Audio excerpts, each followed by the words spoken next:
Add music to Facebook story in both Android and iOS. Now that's I'm going to show you guys in this quick video. So let's get started right away.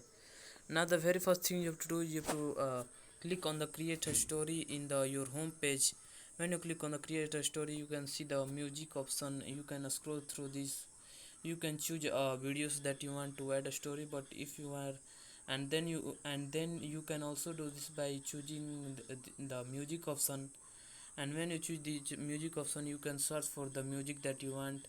You can browse, you can switch to these categories. You can click on these categories and then you can add the song. You can add these popular songs that you want.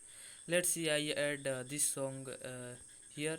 When you click on these songs here, you can see, and then you can switch through the scroll through the right and left side, and then you can add uh, the part of the video, part of the audio that you want to add to your story. Let's And then you can hear it, and then you can click on the done. So that's it, that how you can add music to your Instagram story. You can change the background, and then you can after changing the background, you can have to click on the done, and then you can share to your story.